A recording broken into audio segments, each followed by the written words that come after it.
Hello everyone, good morning and welcome back to my another video. और कैसे हो आप सब? आई होप अच्छे हो गए, बढ़िया हो गए। तो जी मेरे चैनल निशा व्लॉग्स में आप लोगों का स्वागत है और मैं हूँ निशा। तो जी आज का व्लॉग स्टार्ट हो रहा है सुबह 9 बजे से। और आज दिन है शुक्रवार। और सुबह वही मॉर्निंग में 4:30 बजे उठ गई थी। और उठने के बाद वही मेरे घर के जो काम होते हैं, पार्क वगैरह से आ गई थी, पूजा पाठ कर ली थी। तो जी आज है हनुमान जयंती और हनुमान बाबा की कृपा मेरे सब फ्रेंड्स पे, जो भी मेरे सब्सक्राइबर हैं उन पर बनी रहे, उनका आशीर्वाद सबको मिले, सबकी इच्छाएं पूरी हों। जितने भी मेरे फ्रेंड्स हैं, जो भी मुझे फॉलो करते हैं, मुझे सब्सक्राइब कर रखा है, और जो देख रहे हैं उनको भी मेरी बहुत सारी विशेज़ हैं कि बाबा सब पर अपनी कृपा दृष्टि बनाए रखें।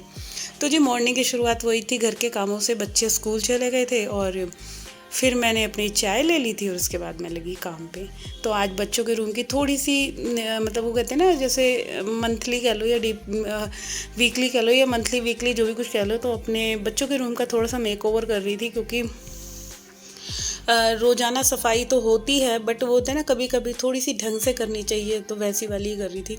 और रूम की हालत आप लोग देख सकते हैं, बहुत ज़्यादा। पता है क्या हुआ था कि जैसे होली पे ही करी थी मैंने, स्टूल वगैरह पे चढ़ के, और ये मतलब इतनी डस्ट चढ़ चुकी थी, मैं बता नहीं सकती। तो वही मैं सोची थी कि मतलब स्टूल पे चढ़ने के बाद मैं आज थोड़ी सी अच्छे से क्लीनिंग वगैरह कर लेती हूँ। क्योंकि जब तक अपने आप से हम चीज़ें नहीं करते ना, तब तक बिल्कुल भी कोई चीज़ साफ़ नहीं होती। और बच्चों का तो आप लोगों को पता ही है, वो रूम की क्या हालत करते हैं रोज़ाना ही। मैं जितना मर्ज़ी साफ़ कर लूँ, जितना मर्ज़ी ढंग से रख लूँ, मगर बच्चों की आदत ना बिल्कुल भी नहीं बदलती।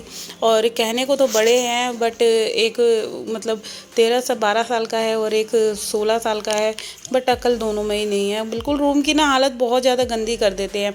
तो वो ये मेरे काम करने में ही सुबह से लगती हूँ मैं, जैसे 8:30 बजे के बाद में लगती हूँ घर के काम करने में, जो भी मेनली होते हैं बच्चों के नाश्ता वगैरह देने के बाद। और फिर एक एक चीज़ माइंड में सेट करके चलती हूँ कि आज मैंने ना पहले ही डिसाइड कर लिया था कि मेरे को आज बच्चों के रूम की थोड़ी सी वीकली बोल लो या मंथली बोल लो, वो वाली डीप क्लीनिंग करनी है। और यहाँ पहले ड्रेसिंग को साफ़ कर रही हूँ उन्हीं के।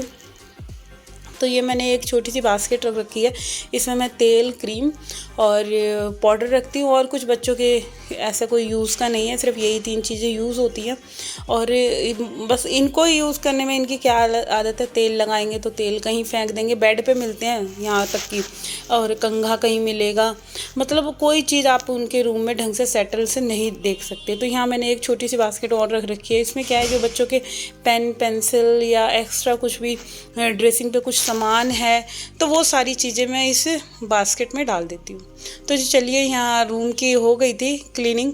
और मैंने ना आज कमरे की धुलाई ही कर दी थी, मैं क्यों झूठ बोलूँ। मैंने पता है बाल्टी से पानी डाला था, क्योंकि थोड़ा बेड उठा हुआ है, तो धुलाई करने के बाद, अच्छा वैसे हम जितना मर्जी सफाई कर दे, बट क्या होता है जब धुलाई हम करते हैं ना, तो उसको वो धुलाई करने के बाद जो कमरा निकल कर आता है ना, मतलब सारी रेत वगैरह पूरा मतलब गंद जा चुका था धुलाई करने से। तो फिर मैं ना मतलब हफ्ते में या 15 दिन में तो मैं एक बार रूम की धुलाई सी कर देती हूँ। तो चलिए यहाँ पे आई मैं अब किचन में। और किचन में ये सुबह नाश्ते वगैरह के ही बर्तन हो रहे थे, अभी तक मैंने बर्तन ही साफ़ करे थे। और कपड़े बहुत सारे होते थे, वो भी धो चुकी थी। अच्छा, बच्चे चले जाते हैं ना तो बड़ा सुकून मिल जाता है, फिर ऐसे लगता है कि अब स्टेप बाय स्टेप आप सारे काम निपटाते चलो। और मौसम बिल्कुल बदल गया है, गर्मी वाला मौसम हो गया, बहुत ज़्यादा उमस उमस सी होने लग गई है। और वही काम करने का तरीका यही है कि बस सब चीज़ों को माइंड में सेट करते हुए चलते हैं कि इसके बाद ये करना है, उसके बाद वो करना है। और सुबह से शाम तक कितने काम होते हैं। इस बीच अपने लिए मैं थोड़ा सा टाइम निकाल लेती हूँ कि चलो पार्क जाना बहुत ज़रूरी है, क्योंकि वेट बहुत ज़्यादा गेन हो चुका था। और अब तो मुझे भी लग रहा था, क्योंकि मैं बहुत सारे सूट वगैरह वियर कर रही थी ना, तो वो मेरे को सूट टाइट आ रहे थे। तो इन सब चीज़ों से फिर मुझे पता चल जाता है कि नहीं भाई, अब कंट्रोल नहीं कराना, तो फिर मैं बहुत ज़्यादा ओवरवेट हो जाऊंगी। तो लग रही हूँ मेहनत करने में, देखते हैं रिज़ल्ट क्या निकलेगा। और यहाँ पे ना ये दूध का भगोना मेरे से ना जल गया था। क्या हुआ था, मैंने मम्मी जी को दूध दिया था, तो मैं मंदी पे ही रख के ना मतलब था मंदी पे ही, भूली तो नहीं थी। सिर्फ 10 मिनट के अंदर, स्टील का है ना तो जल्दी से जल जाता है। तो ये मैं थोड़ा सा गर्म पानी ले रही थी और इसी से इसको साफ़ करूँगी। तो यहाँ पे ना मैं पहले वही अपना सिंक का कॉर्नर साफ़ कर रही हूँ, क्योंकि रोज़ाना देखो ये जो जगह होती है ना, यहाँ गंदगी जैसे हम अपने शरीर की सफाई करते हैं, तो वैसे ही जो चीज़ रेगुलर यूज़ में होती है तो उसको तो साफ़ करना बनता ही है, क्योंकि क्या होता है अगर हम ये सब चीज़ें नहीं करेंगे ना रोज़ाना के रोज़ाना, तो ये बहुत गंदी हो जाएंगी। और फिर जब हम इकट्ठी साफ़ करेंगे, फिर इसके लिए हमें महंगे महंगे चाहे हम कोई भी प्रोडक्ट ले लें उन्हें क्लीन करने के लिए, तब भी वो वाली क्लीननेस नहीं आएगी जो हम रेगुलर साफ़ कर करके जो जितना अच्छे से रख सकते हैं उतना रखते हैं। तो जी, मैं यही बात कहूँगी कि हम हाउसवाइफ पूरा दिन अपने घर के काम-काज में बिज़ी रहते हैं, तो मैं तो हर एक लेडीज़ को कहूँगी भाई अपने लिए टाइम निकालो, अपने को देखो, क्योंकि घर के काम हमारे होते रहेंगे, हम कभी अपने लिए टाइम नहीं निकाल पाते। मैं तो जो भी ओवरवेट लेडी है या नहीं भी हैं, तो थोड़ा बहुत वर्कआउट करा करो, निकला करो घर से, या घर में ही योगा करो, कुछ भी करो। बहुत ज़रूरी है हमारे शरीर के लिए। 50 बीमारियाँ हमारे अंदर, हम खड़े-खड़े से 50 काम कर लेते हैं। तो वही चीज़ें होती है कि जब हम काम करते-करते घर में ही इतना मतलब गृहस्थ में फँस जाते हैं कि हम अपने ऊपर ध्यान नहीं दे पाते। और यही मेरी भी आदत ऐसी होगी, मैं बस घर को ही देखते-देखते मतलब घर के ये काम कर लूँ, वो काम कर लूँ, और मेरे काम कभी ख़त्म नहीं हुए जी। मैं बता सकती हूँ मैं अपने लिए टाइम नहीं निकाल सकती, मगर बस मैंने अब थोड़ा-सा अपने लोगों को मतलब मोटिवेट करा है कि मैं कुछ भी करूँगी, सबसे पहले मैं अपने लिए टाइम निकालूँगी। तो यहाँ मॉर्निंग में सबसे पहले जो है मेरा काम, एक बार किचन पूरा ढंग से, जो 60 मिनट टास्क होता है ना किचन क्लीनिंग का, तो वही मैं अपना बना रखा है मैंने कि मैं मॉर्निंग में एक बार को 60 मिनट या 1 घंटा किचन को देती हूँ। और इस टाइम पे मैं किचन इतना साफ़ कर देती हूँ कि मेरे को पूरा दिन, देखो, एक तो आराम रहता है कि घर मेरा साफ़ सुथरा है, कोई भी आए, कोई भी गेस्ट आए, मेरे को कभी कोई टेंशन नहीं रहती, क्योंकि 24/7 ज़्यादातर मेरा क्या होता है, मैं किचन में काम करती हूँ ना, जो भी कुछ सामान फैलता है तो हाथों हाथ हम समेट लेना, वो ज़्यादा अच्छा है। तो ये कुछ ना टिप्स हैं कि अगर हम किचन को साफ़ करते हैं तो ये 4 टिप्स आपको मैं बताती हूँ। ये क्या है, सबसे पहले तो जो भी एक्स्ट्रा बर्तन हो वो उन्हें आप सिंक में डालिए, स्लिप पे कोई भी फैलाना ना फैलने दीजिए, साथ के साथ सिंक में डाल देंगे ना तो वो बहुत ही अच्छा रहेगा। दूसरा, काउंटर टॉप को हमेशा साफ़ रखिए, जो भी बर्तन धुले हुए हों उनको लगा दीजिए। तीसरा, अपनी गैस को रोज़ाना साफ़ कीजिए। और चौथा है सिंक को जितनी बार भी बर्तन साफ़ करें उतनी बार आप लोगों को सिंक को अच्छे से साफ़ करना है, क्योंकि यार बैक्टीरिया वगैरह दुनिया भर के आते हैं। तो चलिए, यहाँ मेरा किचन का काम हो गया था और घर भी मेरा पूरा क्लीन हो गया था। फिर बारी आती है, ये सब करने के बाद मैं नहा धो ली थी, फिर मैंने बनाना था भोग, क्योंकि आज हनुमान जयंती है, तो हनुमान जी बाबा के लिए मैं बना रही हूँ हलवा और पूड़ी। तो बस इसी 2 चीज़ों को बनाऊँगी और रायता बनाऊँगी। तो हलवा मैं बना रही हूँ, थोड़ा सा सूजी है और थोड़ा बेसन है। सूजी और बेसन को मिक्स करके जो हलवा बनता है ना, तो वो हलवा एकदम यम्मी, मैं आपको बता नहीं सकती, आप भी कभी ट्राई करना। और घी की क्वांटिटी एक्सेस में रखना, और बस भूनना है हमें इसे। अच्छा, बेसन का क्या होता है ना, हम इसे कच्चा नहीं छोड़ सकते, बेसन भुनने में बहुत टाइम लगाता है, और मीडियम टू लो फ्लेम पे हमें खूब अच्छे तरीके से भूनना है। और एक ट्रिक मैं आप लोगों के साथ शेयर करूंगी, तो ये छोटी छोटी सी टिप्स हैं, अगर आप लोग मेरी मान सकते तो मान लो। जैसे हमने एक हलवा भून रहे हैं और घी ज़्यादा डाल रखा है, तो हमें एकदम जैसे भूनने के बाद हम पानी डाल देते हैं ना, तो वो नहीं डालना है। उसके लिए हमें कम से कम 3 से 4 मिनट वेट करना पड़ेगा। गैस बंद कर दो, वरना क्या होता है, हम एकदम गरम गरम में जैसे पानी डालते हैं ना, तो वो सारा घी स्प्रेड होता है, ऊपर की तरफ उड़ जाता है, तो हमारा वो घी डालने का कोई फ़ायदा नहीं होता, और पूरा किचन बहुत ज़्यादा चिकना चिकना हो जाता है और गंदा हो जाता है। और इसके अकॉर्डिंग अगर आप मेरी तरीके से मानेंगे तो 5 मिनट के लिए गैस बंद कर दें। जब आपको लगे सूजी भुन गई है, उसको गैस पे से उतार दें और ठंडा होने दें। हैं, थोड़ा सा ठंडा हो जाने दें, सिर्फ 5 मिनट के लिए। फिर उसके बाद आप इसमें पानी ऐड कर सकते हैं। तो यहाँ पे मैंने यही करा था, बट मेरे को थोड़ा जल्दी बनाना था, क्योंकि 12 बजे ना बाबा का भोग लगना था। और फिर मैंने कहा चलो मैं तो डाल देती हूँ, मगर आप लोगों को अगर ट्रिक चाहिए तो थोड़ी देर इसको ठंडा होने दें। ये देखिए, बिल्कुल भी नहीं फैलाना, जैसे छिटकता है। और मैंने नवरात्रे में बनाया था, तो मेरे को बहुत जल्दी थी, मैंने जल्दी से उसमें पानी ऐड कर दिया था। और क्या हुआ था, वो पूरा किचन में मतलब जैसे चिमनी वगैरह पे स्प्रेड हो गया था घी।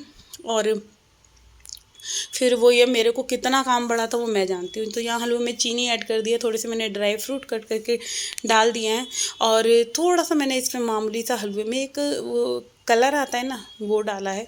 और मैं बता नहीं सकती, इतना टेस्टी हलवा बना था, मतलब ऐसे लग रहा था कि हाँ, साक्षात मेरा प्रसाद भगवान जी ने ग्रहण करा है। और इतना उसमें टेस्ट आ गया हलवे में, मैं खुद नहीं बता सकती। तो यहाँ पे ये हलवा बिल्कुल रेडी हो जाएगा। इसके बाद बस थोड़ी सी मेरे को पूड़ियाँ बनानी है और बच्चे जब आएंगे स्कूल से तभी बनाऊंगी। और यहाँ हलवा पक रहा था और मंदी आंच पे ही पकाना है इसे खूब, बिल्कुल अच्छा सा ब्राउनिश सा हलवा कर देता है। ऐसे नहीं जैसे गुरुद्वारों में मिलता है, ऐसा ही हलवा बना था बिल्कुल आज मेरा। और मेरे को खुद लग रहा था कि भाई पता नहीं भगवान ने कौन सा जादू करा, इतना अच्छा हलवा बन गया, वरना ज़्यादातर मेरे हाथ से ज़्यादा अच्छा हलवा बनता नहीं है। तो चलिए यहाँ पे मैं कढ़ाई रख रही हूँ और बाबा का भोग बनाना है जल्दी से, क्योंकि टाइम हो रहा है और 12 बजे तक ना कहते हैं कि बाबा का जन्म हुआ था 12 बजे और उस टाइम हमारे भोग लगता है। तो मेरे हस्बैंड जी भी बहुत मानते हैं बालाजी बाबा को, तो वो सुंदरकांड कर रहे हैं मंदिर में। तो यहाँ पे नहीं, हमारे घर के पास मंदिर है तो वो वहाँ पे सुंदरकांड का पाठ कर रहे हैं, तो वो वहाँ गए हुए हैं आज। मतलब घर का भोग जो है वो मेरे को ही बनाना है। तो बहुत ही अच्छा लगता है जब ऐसे फेस्टिवल आते हैं, ऐसे उत्सव आते हैं। मुझे बहुत अच्छा लगता है कि इसी के थ्रू हम अपने भगवान को, इष्ट देवता को थोड़ा बहुत याद कर लेते हैं कि हाँ ये जो कुछ चीज़ें हैं वो क्या पता अच्छे के लिए ही बनाई गई हैं, जो हमारे बच्चों में भी ये कल्चर रह जाए। तो जी यहाँ उनके बर्थडे का मैं अंगारी पे भोग लगाऊंगी एक उपले पे। तो बस कंडी का रखनी है। मैं पहले सोची थी प्रसाद बना लेती हूँ, रेडी कर लेती हूँ, थाली लगा लेती हूँ। फिर मुझे अभी आरती करनी है और अभी मंदिर को भी ना थोड़ा सा मैं फूलों से डेकोरेट करूँगी। तो आज ना बच्चे स्कूल गए हुए हैं, वरना क्या होता है बच्चे घर पे होते हैं ना तो बच्चे बैलून वगैरह से फुलाते हैं, मतलब बैलून वगैरह से सजाते हैं मंदिर को। बहुत अच्छे तरीके से हम हर बार सेलिब्रेट करते थे। तो कल तो मेरे को ध्यान ही नहीं रहा था कि आज बाबा का बर्थडे है, वरना हम रात को ही डेकोरेट कर लेते जैसे हम जन्माष्टमी में नहीं करते, बिल्कुल उसी तरीके से। तो अब की बार मिस हो गया हमारा। तो यहाँ पे मैं बस जल्दी जल्दी से मेरी पूड़ियाँ बन के रेडी हो जाएंगी, फिर इसके बाद मैं भोग की पूरी तैयारी करूँगी। और अंगारी पे लौंग, बताशे और ड्राई फ्रूट्स जो भी आपने मतलब बनाया है, जो भी आप जिस चीज़ का भोग लगा सकते हैं, तो वही सब चीज़ें मैं भोग में भगवान जी को लगाऊंगी। तो बस अब जल्दी जल्दी से ना यहाँ पूड़ियाँ उतर गई हैं और अभी टाइम 12 बजने में टाइम था। तो उससे पहले क्या हुआ था, मैं ना 11:15 हुए थे तो मैं मतलब मेरा काम ना निपट नहीं पाया था। और मैं जल्दी जल्दी सोच रही थी कि मेरे को अभी नहाना भी है, क्योंकि नहाने में भी 10-15 मिनट लगते और फिर मेरे को ये सब चीज़ें भी बनानी थी। तो मैं यही सोच रही थी भगवान जी 12 बजे तक मेरा मतलब भोग तैयार हो पाएगा कि नहीं। बट फाइनली 12 बजे तक मेरा भोग रेडी हो गया था और मेरे को इतना सुकून मिला कि नहीं भाई मैंने फाइनली जो मैंने करना था वो कर दिया। तो यहाँ पे बस थोड़ा सा भगवान जी की चुन्नी ना थोड़ी सी ख़राब हो रही थी, उसको थोड़ा सही करूँगी। तो पहले मैं थोड़ी आरती कर लेती हूँ, फिर आरती वगैरह करने के बाद ना मैं ना सोच रही थी कि आज हनुमान चालीसा का पाठ और वो रामबाण क्या कहते हैं वो पढ़ लेती हूँ। तो बस वही मैं बुक ढूंढ रही थी तो मेरे को बुक ही नहीं मिल रही थी। वो छोटी वाली बुक है और उसको ढूंढने ढूंढने में ही 5 मिनट मेरे यहाँ ख़राब हो गए थे। फिर मैंने ढूंढा तो फाइनली वो मेरे को मिल गई थी बुक। तो मैंने कम से कम 10-15 मिनट मैंने जप करा था भगवान जी के नाम का। तो बड़ा अच्छा लगता है कभी कभी भगवान के ऐसे फेस्टिवल पे बैठो और भगवान का स्मरण करो, ऐसा लगता है साक्षात भगवान दर्शन दे रहे हैं।